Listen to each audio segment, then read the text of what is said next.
Bonjour et bienvenue à vous dans les Athanors. Cet épisode 3 nous tient particulièrement à cœur avec Lydia sur les mémoires transgénérationnelles. Donc pour vous qui ne connaîtriez pas forcément les Athanors, c'est des partages de pépites alchimiques et chamaniques, fruits de notre expérience à Lydia et à moi-même. On a à cœur de vous les partager pour vous inspirer pour votre propre cheminement, si ça fait sens pour vous. Bonjour ma chère Lydia. Bonjour Charlotte, ravie de te retrouver. Qu'est-ce que ça t'évoque, toi, ce thème des mémoires transgénérationnelles? Est-ce que tu as envie, toi, de nous dire, vu de ton prisme, ce que c'est déjà et pourquoi on a eu envie de le choisir? Alors oui, j'ai très envie de partager, puisque c'est la quête de ma vie, on va dire, les mémoires transgénérationnelles. Comment, par la guérison de nos ancêtres, on peut accéder à notre propre guérison, à notre propre évolution. Pour moi, je vais déjà partager ma perspective, comment je vois l'être, comment notre être est composé, de façon, très, simple, on va dire, très basique. Hem, D'un côté, le corps d'ombre, le corps de souffrance, le corps, heu, limité, on va dire, et de l'autre, le corps de lumière, le corps multidimensionnel, l'être réalisé, on va dire. Donc évidemment, tout n'est pas noir, ou blanc, il y a beaucoup de nuances entre tout ça, mais qu'est-ce que le corps d'ombre? C'est une somme, d'informations qui sont des mémoires, limitantes, des énergies de basse fréquence, des choses, qui sont accumulées avec le temps, on va dire, et donc forcément au niveau transgénérationnel et au niveau karmique. Mais, bon, je vois le karma et le transgénérationnel, enfin, je les vois vraiment fonctionner de la même manière. En tout cas, ce corps d'ombre, c'est toute cette part de nous qui nous pousse, dans cette quête de l'évolution pour rencontrer notre moi véritable. Et donc toutes ces composantes de l'être, du corps d'ombre sont, beaucoup de ces composantes sont des mémoires qui, dans notre ADN, dans notre lignée, se sont répétées en permanence. Un effet boule de neige comme ça, finit par créer une structure extrêmement dense qui vibre très bas et dont la vibration va attirer, des événements ou créer manifester des pathologies en soi, heu, toute forme, de choses qui viennent se mettre, en travers de notre chemin. Donc c'est aussi tout le jeu, hein, on en a déjà parlé dans le premier épisode des Athanors, l'ombre et la lumière. L'ombre existe pour nous permettre de la transcender, de la transformer en lumière et pour que nous puissions avancer.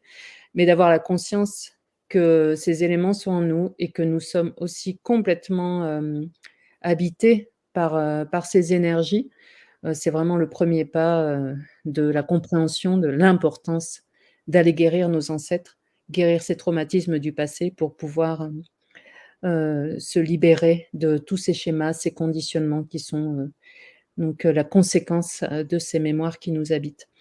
Et pour accéder au corps de lumière, c'est-à-dire, à l'être qui est complètement détaché de ces conditionnements, de ces schémas, de cette souffrance, et être en contact avec ce qu'il y a de plus beau en nous, avec, aussi, tous les, talents, toutes les qualités, heu, de certains de nos ancêtres qui n'ont pas, vécu tous ces traumatismes et qui ont beaucoup à nous apporter.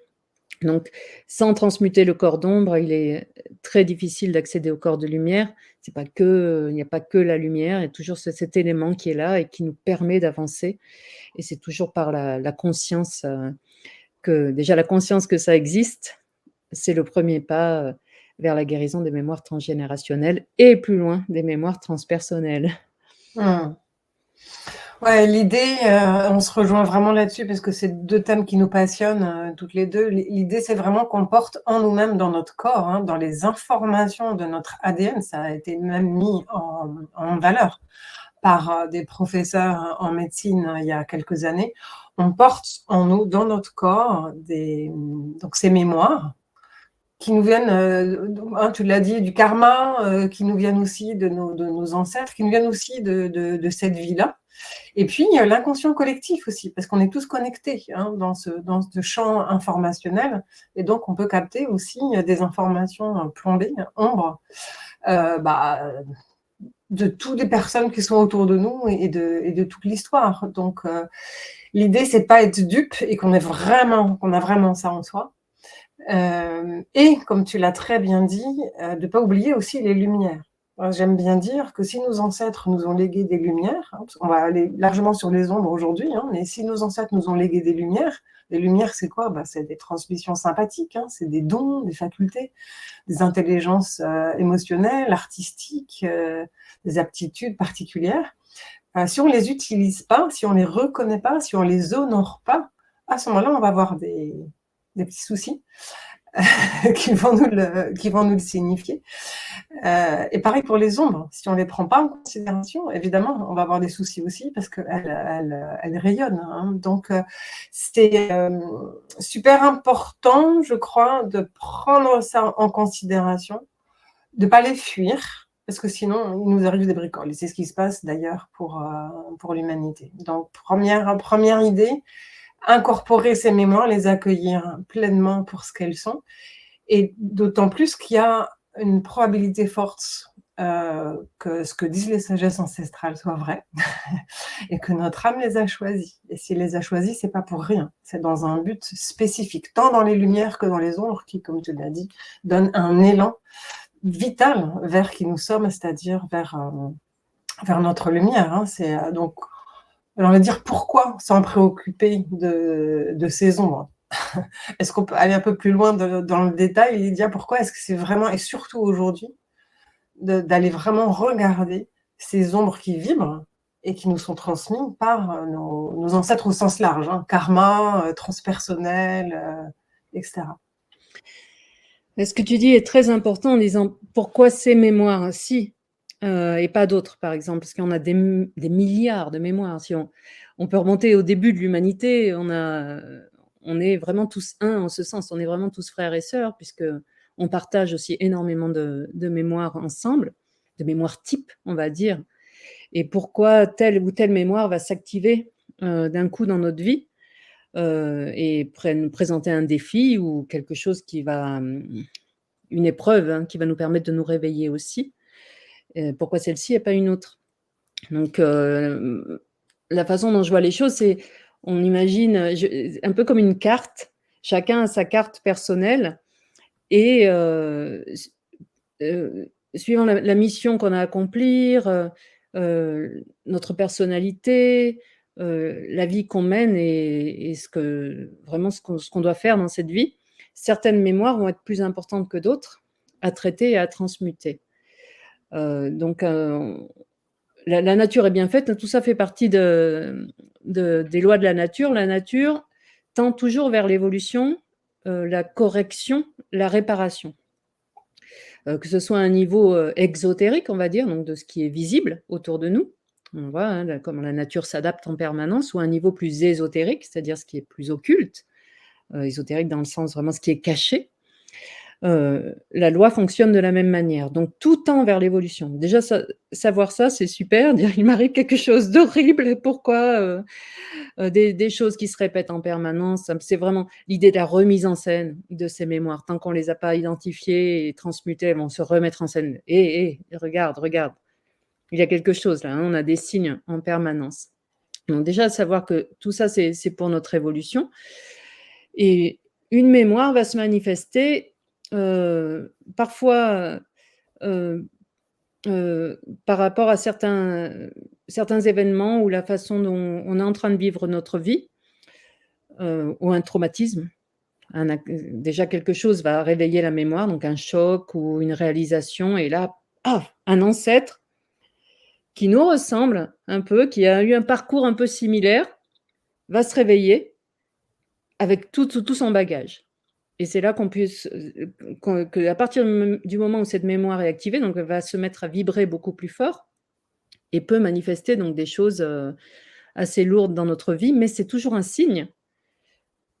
c'est important. Si la mémoire se réveille, c'est qu'elle doit être transmutée. Donc il y a jamais rien de grave et c'est ça qui est merveilleux dans cette démarche. À partir du moment où on va commencer à explorer ces mémoires ancestrales, on devient, un peu le héros de notre vie où OK, on va prendre en charge, prendre la responsabilité de la mémoire de ses ancêtres pour pouvoir la traiter, sachant qu'une fois traitée, elle va nous le rendre en positif.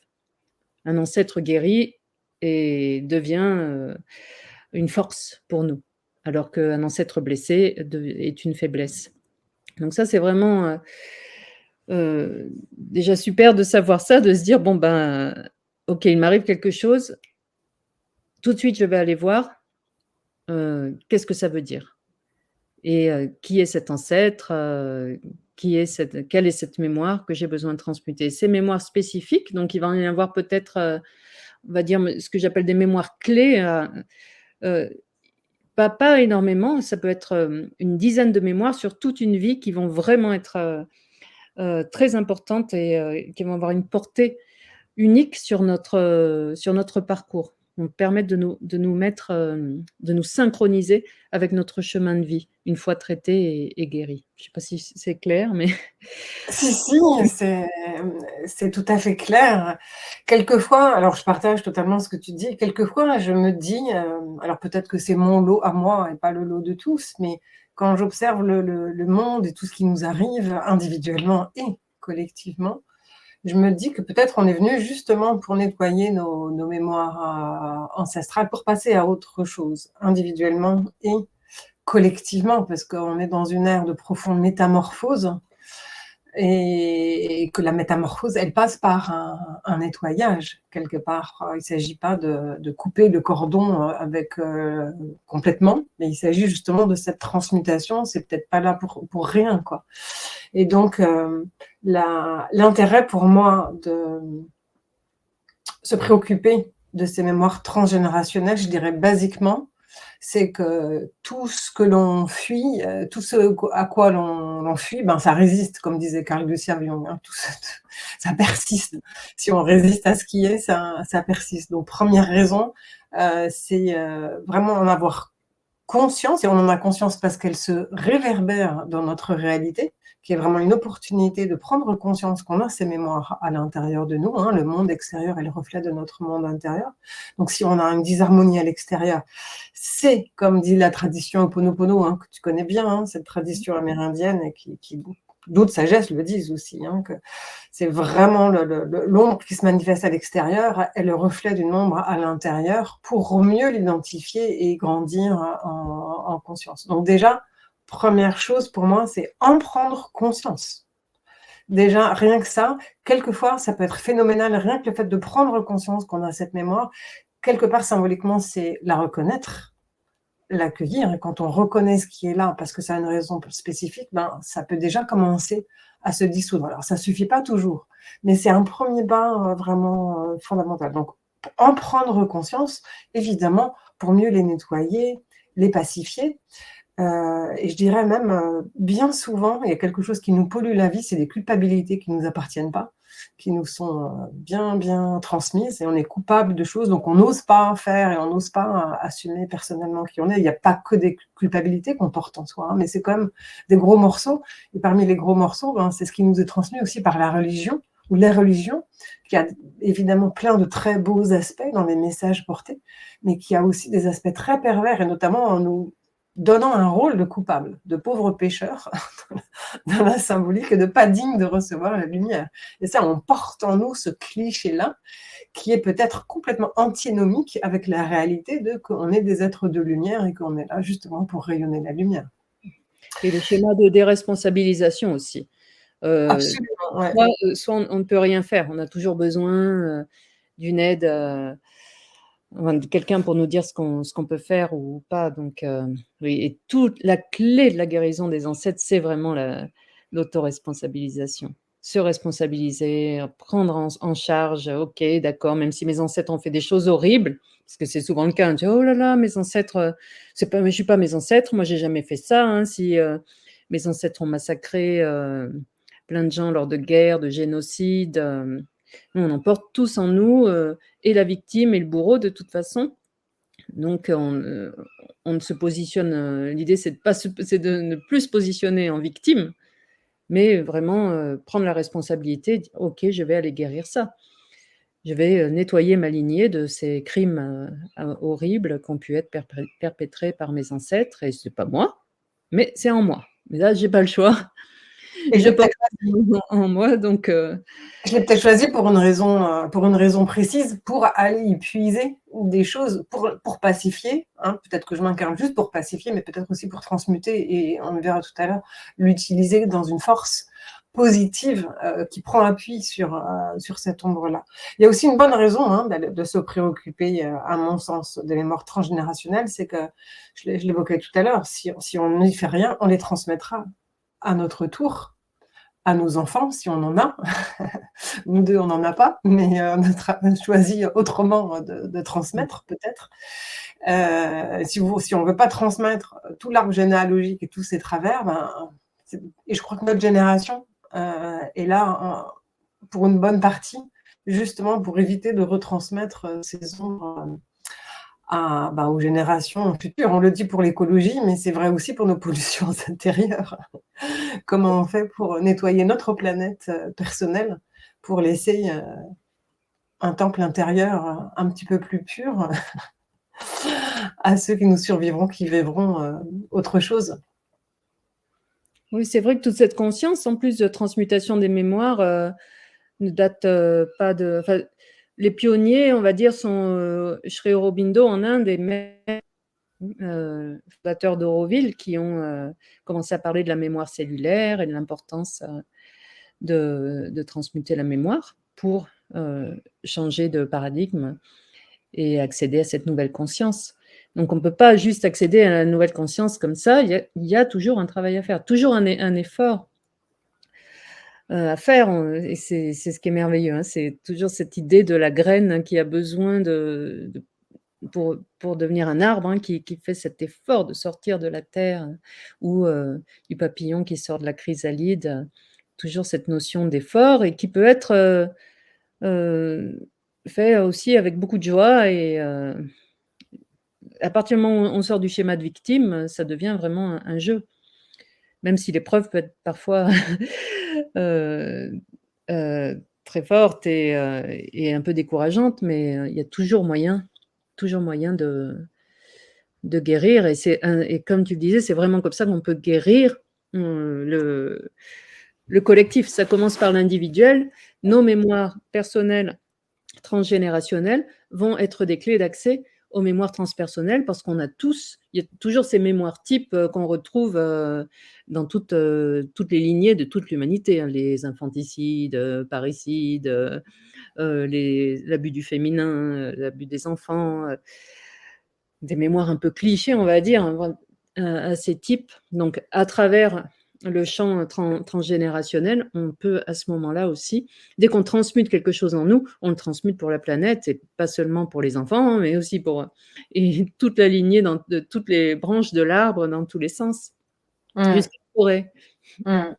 C'est bien que tu aies rappelé que, on est là pour les transmuter. J'ai envie de rajouter que parce que parfois, je sais pas toi Lydia, je pense que oui, mais en tout cas pour moi c'est vrai, parfois on se dit: «Mais c'est pas supportable, je vais pas y arriver, c'est trop gros pour moi, c'est pas possible, j'ai pas de chance, j'y arriverai pas» et cetera. A priori, si on traverse une épreuve, c'est qu'on est capable non seulement de la surmonter, de la traverser, que notre âme l'a choisi exprès et qu'on en a la capacité et qu'on a la capacité à la transmuter dans la théorie. Après, libre à chacun d'y aller ou pas et de, comme tu le disais, de garder son statut de victime ou se dire: «Allez, j'y vais, c'est pas là pour rien, je vais en faire quelque chose», en prenant le temps quand même de traverser la souffrance. On ne perd pas trop longtemps, mais pour y prendre les forces, qu'on doit à nos lumières, hein, parce que c'est là pour ça. Est-ce que toi, Lydia, enfin, pardon, j'ai envie de rajouter parce que j'ai été, un petit peu, discrète sur la transmutation. Je pense que c'est bien qu'on parle un petit peu de la transmutation des mémoires transgénérationnelles. Puis après, on ira peut-être dans le comment concrètement on fait. Mais qu'est-ce que c'est pour toi transmuter une mémoire familiale, hein, une mémoire transgénérationnelle. Ça veut dire quoi? Ça veut dire la réinformer pour moi. Mmh. En tout cas, de la façon dont je travaille, c'est presque une réécriture de la mémoire. Enfin presque, c'est c'est une réécriture de la mémoire qui se fait, dans le champ. Donc la façon dont je vois les choses, c'est qu'il y a une mémoire. Donc un exemple, heu, un accident, de carrosse, heu, il y a quelques siècles de cela, qui a été créé, par, une attaque de bandits, sur la route, et des personnes donc auraient été, torturées, tuées et on leur a tout volé. Voilà. Ça, on va dire la mémoire qu'on trouve, chez quelqu'un. Dans cette histoire, il y a tous les personnages. Il y a les bandits, il y a les victimes, il y a le cocher, il y a les chevaux, il y a le carrosse, et dans cette mémoire, chaque personnage intervenant, représente un archétype, c'est-à-dire, heu, hem, une part qui va être reliée à une émotion ou un schéma de la personne, qui cherche à transmuter cette mémoire. Une partie donc chaque personnage représente une vibration, une fréquence de toute cette narration, de tout ce scénario. Chaque personnage, est aussi dans la personne, même si elle fait pas partie de la lignée. Donc le traumatisme, l'attaque, les bandits, donc tout le monde doit être guéri dans cette histoire. Parce que les bandits ont aussi leur histoire et pourquoi ils font ça. Donc en transmutant cette mémoire-là et la manière dont l'histoire va se réécrire, donc l'idée c'est de d'ôter le traumatisme et de libérer aussi bien, les bourreaux que les victimes. Comme ça, tout le monde est libre et nous, on a plus ces conflits intérieurs. Parce qu'on peut porter aussi on a la mémoire d'un ancêtre qui a été victime, mais il porte aussi, le conflit, enfin son opposé, celui qui l'a attaqué, son bourreau, est aussi présent dans la mémoire. Et donc Ouais, ça ils sont attirés crée l'un à des l'autre, en fait. conflits intérieurs, ça crée des peurs, ça peut créer de l'agression aussi. C'est-à-dire que l'ancêtre qui a été victime, le descendant peut ressentir, de la violence, de la colère, comme un sentiment, un besoin de se venger, par exemple, et donc va réagir, violemment, dès qu'il se sent attaqué, ce genre de choses. Donc toutes ces émotions qui sont reliées à ces mémoires et qui prennent possession de nous, sans qu'on s'en rende compte, c'est vraiment ça qu'on doit travailler pour être de plus en plus conscient de nos réactions, de nos émotions et de pouvoir les maîtriser. Mmh. Mmh. En complément de ce que tu évoques, ce qui m'est apparu moi dans mes recherches et puis dans la pratique, hein, que j'exerce, c'est notre âme a vraiment choisi une mémoire pour une raison spécifique. D'abord, elle la porte déjà et donc quelque part, elle a une vibration qui va l'attirer à nouveau à elle et l'idée, c'est qu'elle l'attire à elle dans sa version lumineuse et parfois dans sa version, opposée lumineuse. Je prends juste un exemple, si, une âme a un projet d'incarnation en lien avec la libération, quelle que soit la forme, hein, que prend la notion de liberté ou de libération, elle va, avoir vraisemblablement déjà en elle une mémoire d'inverse de la liberté, c'est-à-dire d'enfermement ou d'emprisonnement, que ce soit physique ou psychique. Et donc, elle va être attirée par un projet d'incarnation où le moule de départ est imprégné de cette texture-là d'enfermement, hein, comme une loi d'attraction.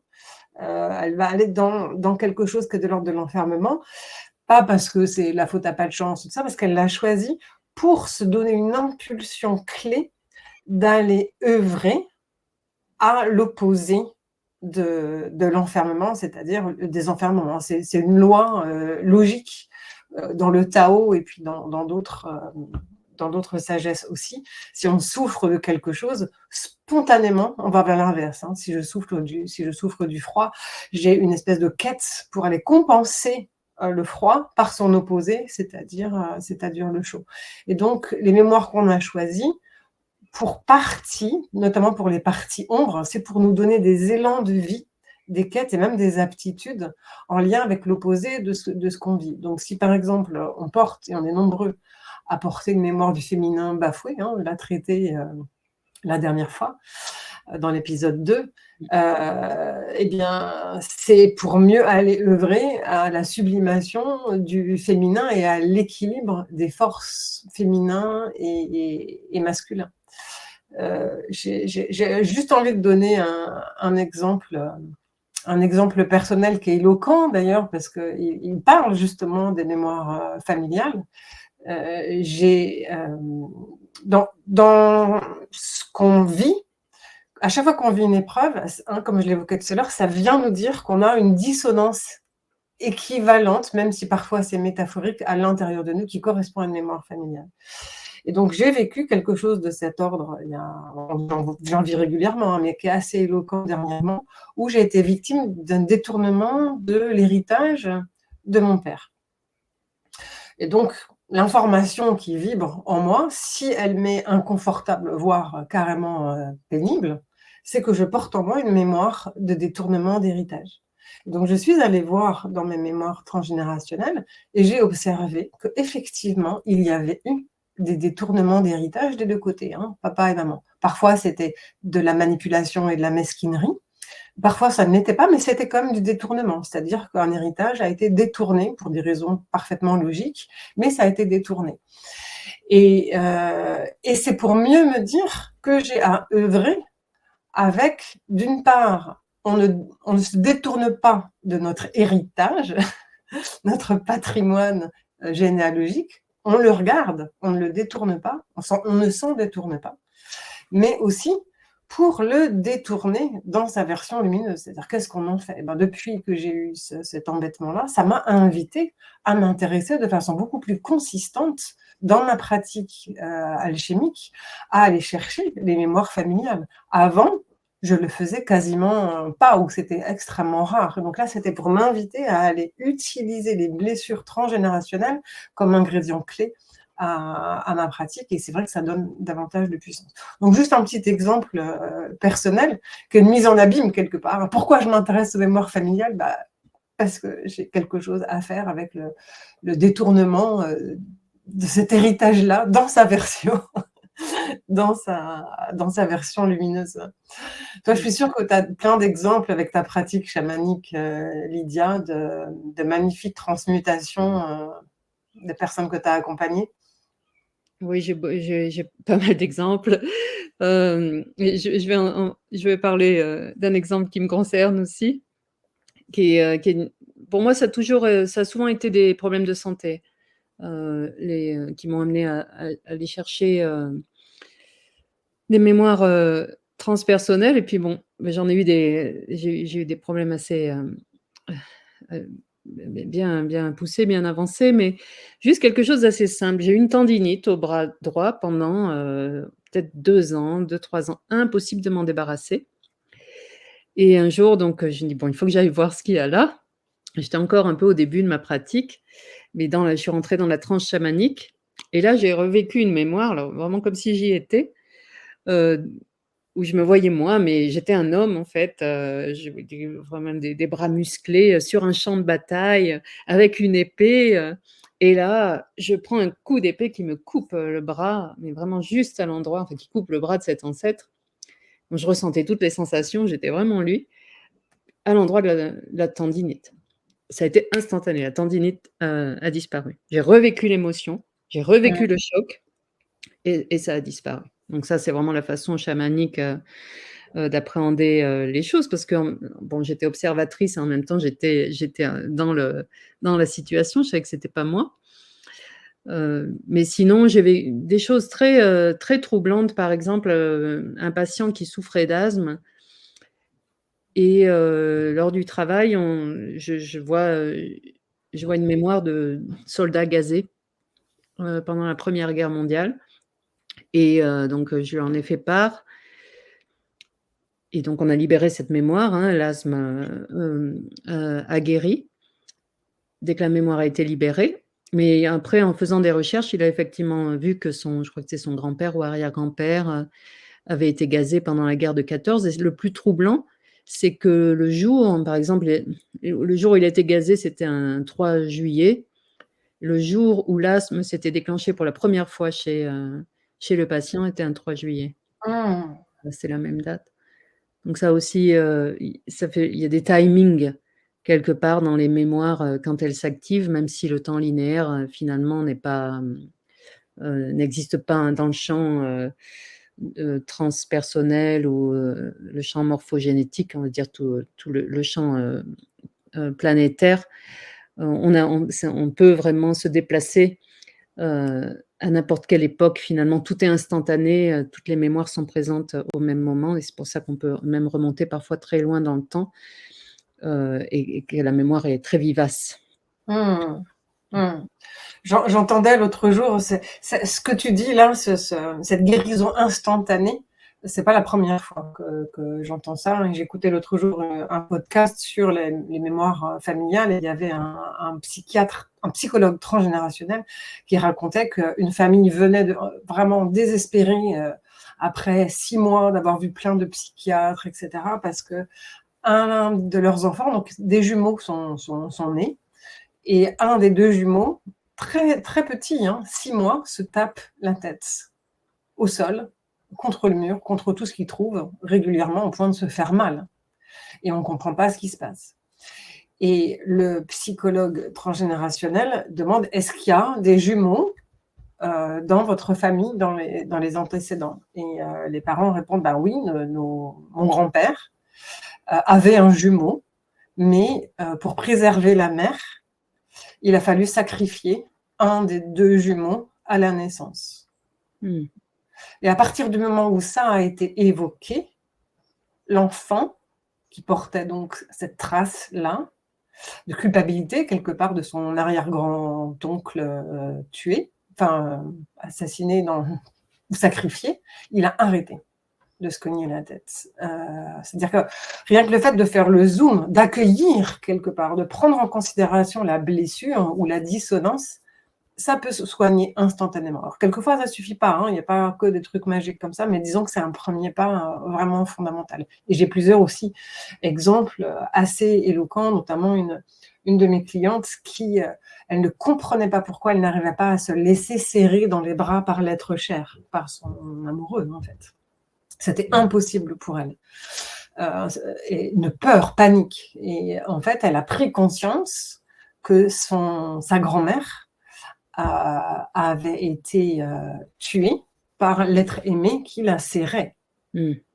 Qui lacérait et qui l'avait, en plus il y a des jeux de mots parce qu'il l'avait lacérée, voilà, pas rentrer dans les détails parce que c'est un peu sordide.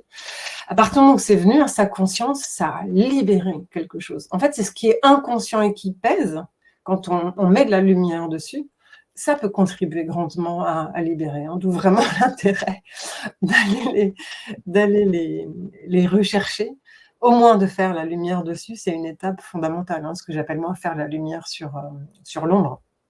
C'est complètement imprimé en nous, dans les tissus, dans tout notre champ, toutes ces mémoires-là peuvent s'imprimer, bon, certaines plus que d'autres, mais notamment les secrets de famille, ça c'est quelque chose, parce que là, c'est pour le coup quelque chose qui a complètement été nié, qui n'a pas été transmis et ce problème, ce manque de transmission va hanter, certains êtres qui n'existent plus du tout, qui ont été complètement niés dans la lignée, vont nous hanter. Complètement. Des fantômes, en fait, que tu appelles notre Oui, corps est une maison hantée, pour reprendre ce que tu disais. Mmh. Mmh. Quelque chose est caché, ben ça pourrit et et ça peut devenir, affreux. Alors, n'oublions pas aussi que, on va aller dans quelque chose de positif parce que si, comme on l'a dit justement tout à l'heure, si on le porte en soi, c'est pour une raison précise, c'est pour accoucher de notre lumière. hein. Donc après, il y a plein de manières pour transmuter ça. On va peut-être y venir maintenant. Et je vais juste prendre cet exemple que tu dis là, par rapport au non-dit, parce que le non-dit, par définition, on ne sait pas ce qui n'est pas dit. En revanche, derrière, il y a une énergie du non-dit. Du non-dit. Et donc, ça donne une énergie pour faire dire, faire parler justement ce qui n'est pas dit à l'intérieur de soi. Et ben, ça donne, par exemple, un certain nombre de thérapeutes ou de communicants qui font exprimer l'inexprimable, et notamment ce qui fait mal, ou ce qui fait peur, ou ce qui est trop horrible pour être dit, non avouable. Avant qu'on fasse notre méditation traditionnelle, est-ce que tu aurais envie de partager des manières dont les personnes qui nous écoutent, qui se sentent concernées et qui ont envie, et qui se disent: «Mais concrètement, comment je fais moi pour transmuter? Comment je peux m'y prendre?» Est-ce que tu aurais des pistes? Déjà, c'est, mettre de la conscience dans tout ce qu'on fait. C'est toujours cette idée de ramener plus de conscience parce que de se rendre compte qu'énormément de nos actions, de nos réactions, de notre phase de nos façons de voir le monde, façon d'appréhender les autres sont conditionnées par ces mémoires. Donc se poser des questions, c'est vraiment important de tout remettre en question en permanence. Toutes nos croyances, les traditions familiales, et culturelles. On a chaque année, je vais faire, je on fait ça en famille, on a nos petits rituels. Est-ce que ce rituel me correspond? Est-ce que vraiment, est-ce que je fais ça sans savoir vraiment pourquoi je le fais? Est-ce que ça m'apporte quelque chose de positif, par exemple? De remettre en question tout ce qui nous a été, tout ce qui a été inculqué, tout ce qui nous a été transmis, puisqu'on n'a pas besoin de remonter très loin dans les ancêtres pour, déjà, on n'a qu'à voir les parents, les grands-parents, les conditionnements, sont inscrits, heu, à ce niveau-là. Eux-mêmes, hein, ont transmis ces choses. Donc, plus on a de conscience et forcément plus on va pouvoir, heu, commencer à explorer, à investiguer sur, des choses, qui viennent d'un peu plus loin et qui nous ont été transmis et qui sont pas nous, qui nous correspondent pas vraiment. Donc Mmh. ça, faut pas avoir peur d'être, le vilain petit canard, de la famille, parce que forcément ça peut, si on commence à casser un peu avec ces traditions et ces conditionnements, ça peut, il peut y avoir une peur du rejet, parce que ça arrive aussi, hein, souvent quand on sait, hein, tous les gens qui sont entrés sur un chemin de travail personnel au départ, évidemment, beaucoup de personnes, surtout les plus proches, ne nous comprennent pas et puis au final, il faut insister parce qu'au final on est compris souvent et puis puisque inconsciemment aussi ces personnes-là dans notre famille savent qu'on fait ce travail pour elles, donc c'est important et ce qui se passe, au niveau de la libération des ancêtres va avoir un effet sur tout le monde dans la famille. Après bon, ça c'est leur choix, hein, de prendre ou pas, d'accueillir tout ça ou pas et donc de commencer à méditer, à laisser venir à soi ses ancêtres. S'il y a quelque chose qui m'arrive, un schéma qui se répète, OK, bon, bah, je vais voir, qu'est-ce qui se passe ici? Se poser les questions en permanence et devenir vraiment l'observateur de notre vie et d'arrêter d'avoir des vies robotiques et de faire des choses sans savoir pourquoi on les fait. C'est quand même ça un des grands problèmes de l'humanité, c'est de répéter, ces schémas, Mmh. il y a pas de conscience et là où il y a pas de conscience, c'est la il y a pas de vie, il y a pas d'évolution possible, c'est la stagnation, voire la régression. Parce que rien ne reste immobile dans l'univers, donc si on n'avance pas, on régresse Mmh. et donc c'est vraiment, ça en permanence. «Oh, il se passe ça dans ma vie», ou «Oh là là, il m'arrive ça, là j'ai un problème», tout de suite rentrer dans ce schéma de victime. Alors là, c'est immédiat, on fait toujours ça, ou la culpabilité, la victime, tout ça, prendre un peu de recul et se dire: «OK, là c'est, je reçois un message de Qu'est-ce qui l'univers, se joue? de mes ancêtres, qu'est-ce que je Mmh. peux faire?» Donc après, soi-même, on peut toujours, rentrer en contact, essayer de sentir, développer sa médiumnité toujours plus, se faire confiance. On a tous cette capacité, d'accès aux mémoires ancestrales, parce que c'est en nous, c'est dans notre ADN, donc c'est notre livre personnel, on a le droit de lire notre livre, on peut le faire. Donc c'est encore une fois se faire confiance et puis avoir des pratiques de méditation, prendre le temps de, de rechercher dans cette quête et endosser la responsabilité, encore une fois, des erreurs qu'ont pu commettre nos ancêtres, sans les juger, puisque la nature ne juge pas. Il n'y a que des choses à corriger et des pires histoires d'horreur, on peut réécrire le scénario et faire une fin heureuse, un happy ending, comme on dit. Ouais. Je reprends une expression de toi et Pancho, hein, ton compagnon et chaman préféré, réécrire le mythe personnel. C'est-à-dire le même, mais dans une version lumineuse qui va apporter de la joie et de l'harmonie. Et comme tu dis, je crois que cette histoire de responsabilité, elle est super, super, super importante. Parce que premier réflexe, c'est « Ah, c'est de la faute de l'autre. J'ai vraiment pas de chance, c'est de la faute de l'autre. » En gros, je suis la victime et l'autre le bourreau. À partir du moment où on en prend la responsabilité, au moins, là, ce qui est intéressant, c'est qu'on a un levier de transformation. Parce qu'on ne va pas changer les autres, mais par contre, soi, on peut changer. Il ne s'agit pas de culpabiliser, mais se dire « Je porte en moi quelque chose qui induit ça. Comment je peux le corriger ?» Et pour partie, je pense que parfois, ça peut se faire seul, avec ce que tu proposes, Lydia, et aussi peut-être une autre piste, ça peut être de faire son arbre généalogique et voir le lien de cause à effet entre ce qu'ont vécu nos ancêtres dans les informations qu'on a et ce qui se joue. C'est une manière de faire la lumière sur l'ombre et ça peut contribuer, rien que le processus de toute façon, la dynamique de recherche déjà en soi, elle est déjà guérissante, hein, parce que c'est une intention qu'on pose. Après, il y a de formidables psychologues transgénérationnels, si vous ne voulez pas le faire tout seul. Il y a aussi les constellations familiales qui peuvent être très puissantes. Alors le chamanisme, évidemment, avec Lydia ou avec d'autres personnes, si vous en connaissez.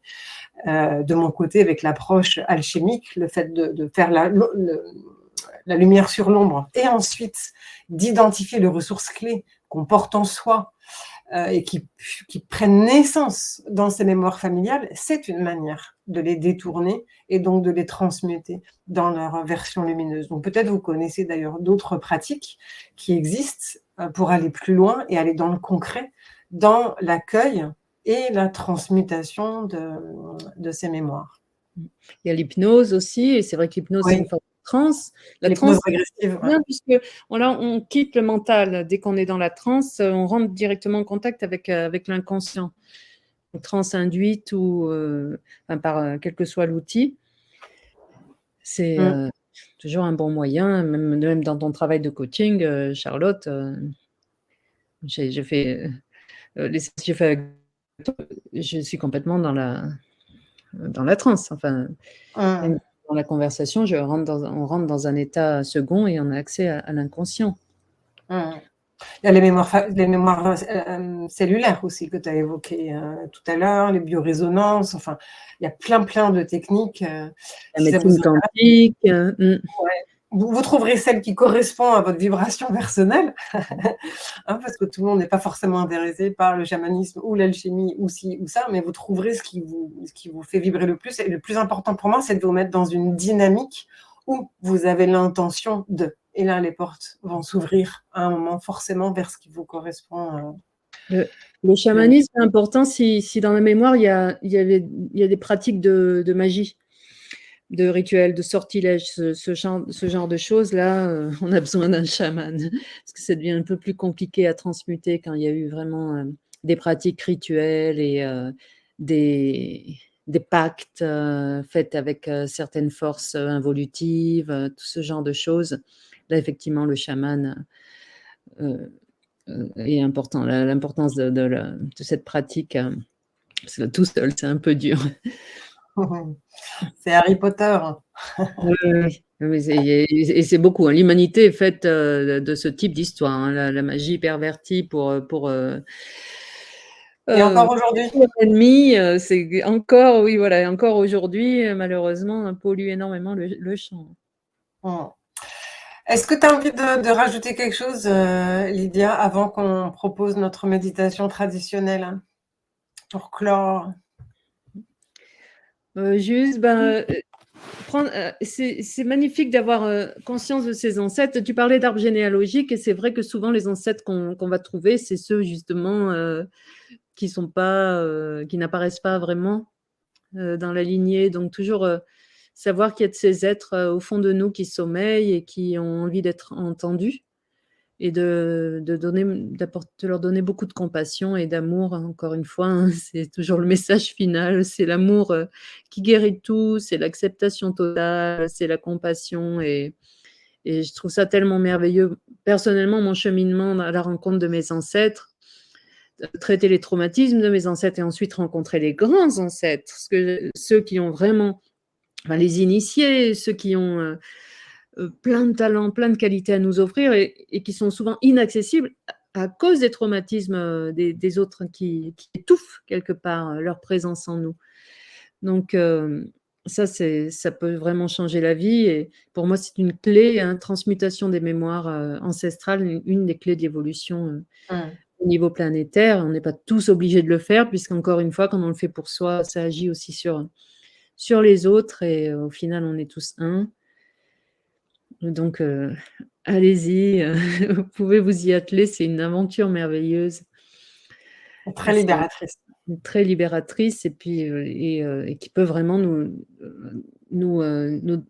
donner beaucoup d'ouvrir énormément de portes, et on crée vraiment sa propre réalité. On réécrit le mythe, on crée sa propre réalité et on sort de ces bardeaux. C'est vrai que le bardo, c'est ce monde intermédiaire qu'on trouve dans la tradition tibétaine. Ce sont ces genres de scénarios émotionnels qui se répètent sans cesse et qui sont une fausse réalité créée par la manifestation, hein, de ces mémoires ancestrales, de basse fréquence et on change de dimension en permanence et là, on se retrouve dans une dimension où on peut vraiment être maître de notre destin et créer notre propre réalité comme on le souhaite. Mmh. Pour générer aussi l'harmonie, la prospérité, l'abondance, n'est-ce pas? Qui sont aussi des mémoires où non, on peut pas, on n'a pas le droit, on peut pas. Donc Mmh mh. justement, on est venu pour ça, hein. C'est le magnifique texte de Marianne Williamson, hein, du discours d'investiture de Nelson Mandela, Mmh. osez votre lumière, en fait, hein, n'ayez pas peur de votre lumière, alors que justement, certains préceptes religions, nous enferment dans autre chose que ce rayonnement, qui est trop égotique ou réservé à certaines élites. Si, si, on est venu pour rayonner la lumière, il n'y a pas de doute, et que pour ça, après la transmutation des ombres en lumière. Donc osons tout ça. Bon, alors on vous propose maintenant un temps, d'intégration, de méditation. Alors je vous invite à vous asseoir confortablement, si possible avec le dos vertical. Et puis pour commencer, fermez les yeux et prenez 3 respirations amples, lentes, en pleine présence avec votre mouvement respiratoire.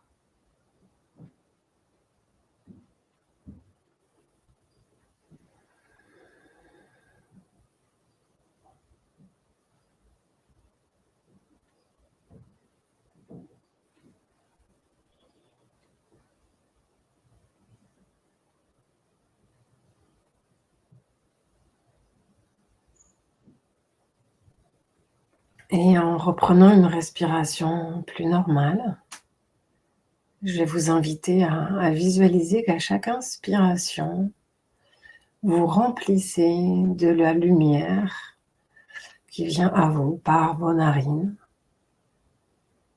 en prenant conscience que vous inspirez l'oxygène, c'est-à-dire des particules de lumière qui viennent vous remplir. Vous pouvez ressentir, visualiser cette lumière qui pénètre en vous par vos narines.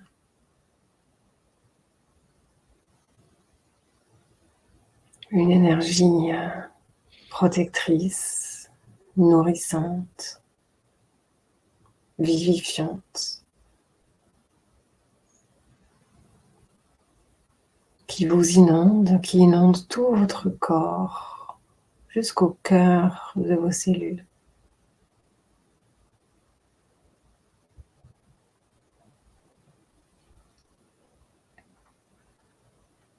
Sentez aussi que vous pourriez respirer la lumière par votre peau, par toutes les pores de votre corps. La lumière vient en vous,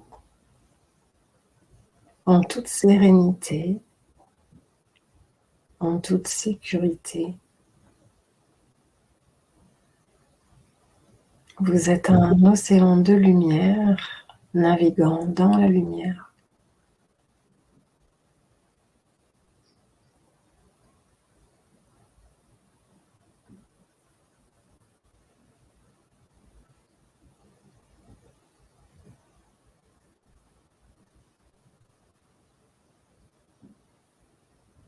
Je vais vous proposer maintenant de scanner votre corps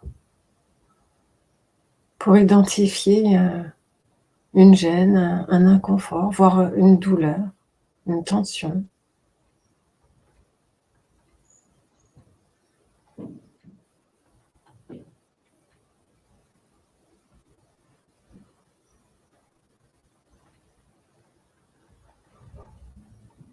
Et quand vous aurez trouvé cette petite gêne ou peut-être une grande douleur, de maintenir votre attention dessus, simplement, de respirer dedans.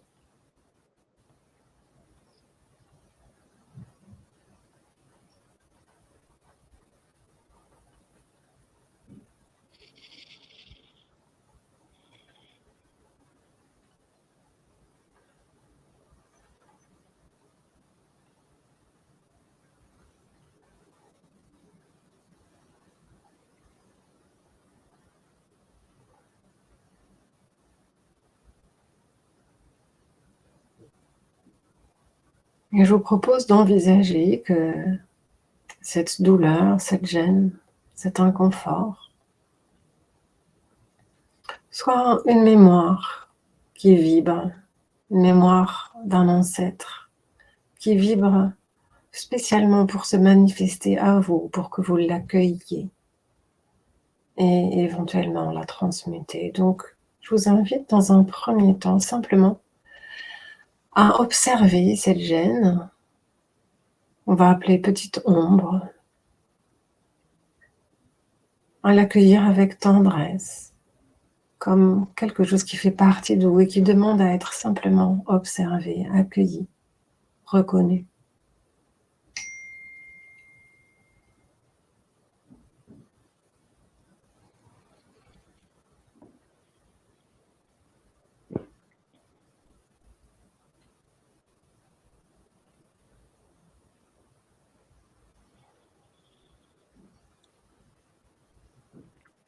De changer votre regard, de plus fuir, condamner ou vous lamenter de cette petite ombre, mais l'observer vraiment comme une information intéressante,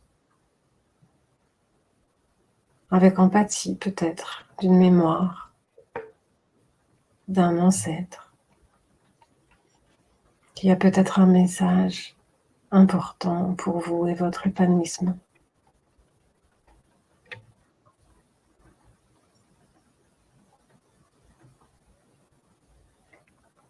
Maintenant, d'accueillir totalement cette présence, un autre être qui se manifeste à nous.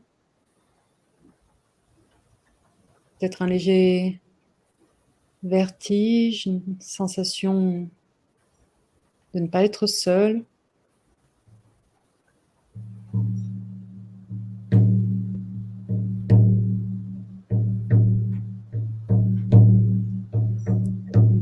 Est-ce que cette présence est féminine, masculine ?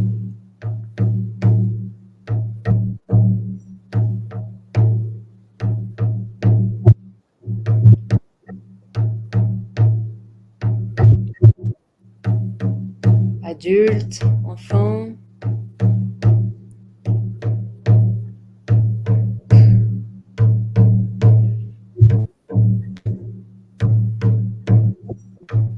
Est-ce que cette vibration est archaïque ou plus récente ?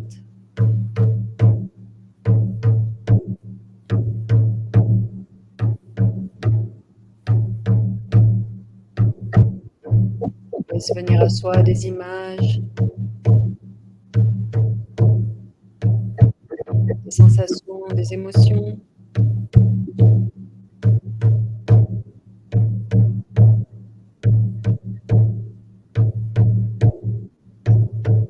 Avec gratitude pour cette rencontre.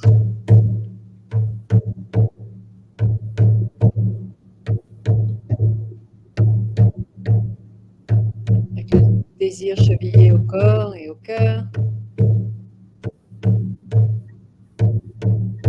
D'aider cet être ou ces êtres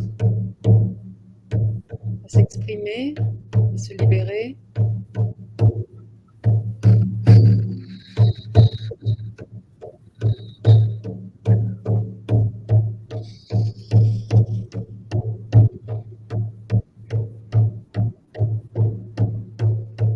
Chanter, mettre quelques sons avec moi. Musique, fréquence, toujours d'une aide formidable. Tout transmuté, tout est énergie, tout vibre.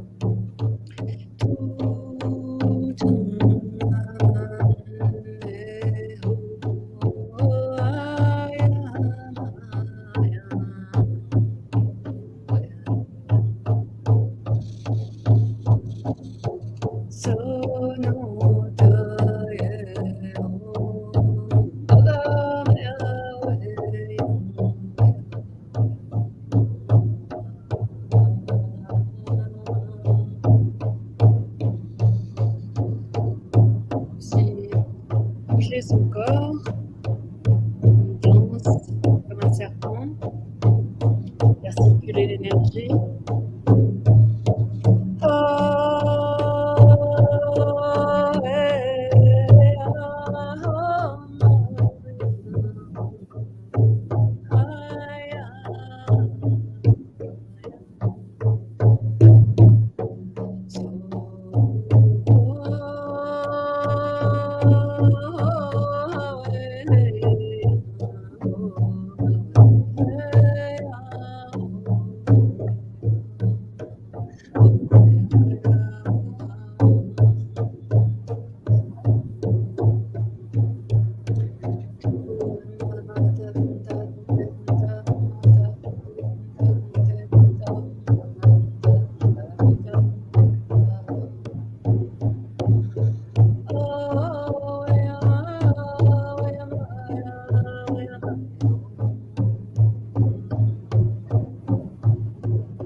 Pour envoyer de la joie, cette opération de tristesse, de souffrance, d'incompréhension, de la joie, de détachement.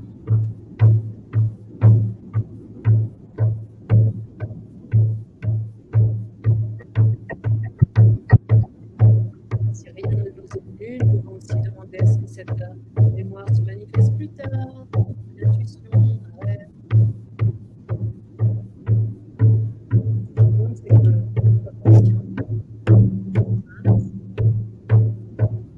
de notre être qui demande d'être reconnu, guéri.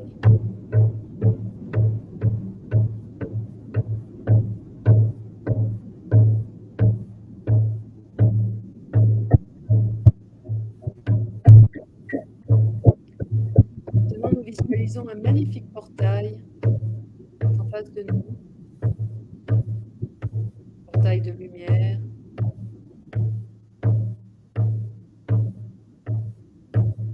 Et de ce portail sortent plusieurs personnes, des hommes, des femmes, des enfants, de différentes époques.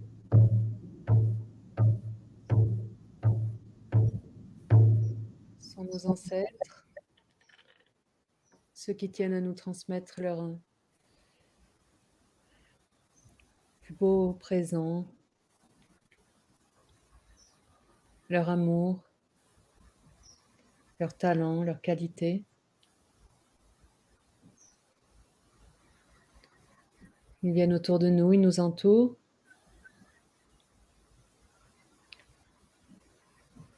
Nous tendons les mains, les bras et les mains, les paumes face au ciel pour recevoir.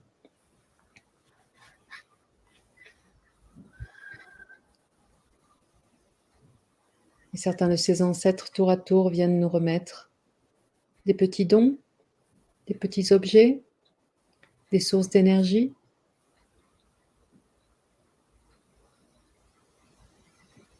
Nous recevons avec gratitude.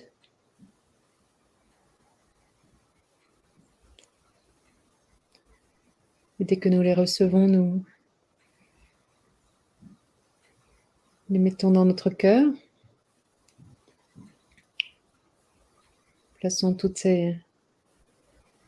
cette information de lumière, de talent,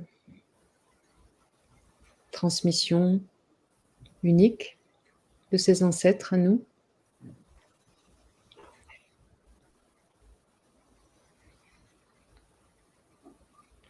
Voilà une méditation que nous pouvons faire aussi au quotidien,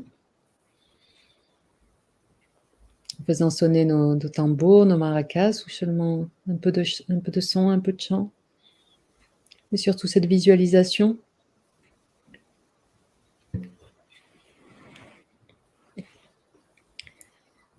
Et retourner dans ces espaces, dans ces vibrations qui ont besoin d'être transmutées, de s'entraîner à comprendre, recevoir l'information,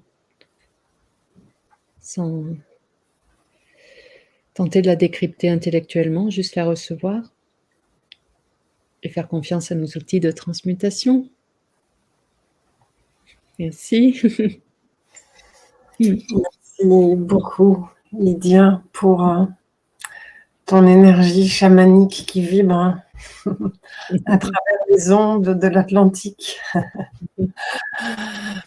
Merci à toi. C'était un honneur de partager ce moment avec toi sur ce thème qui nous est cher à toutes les deux.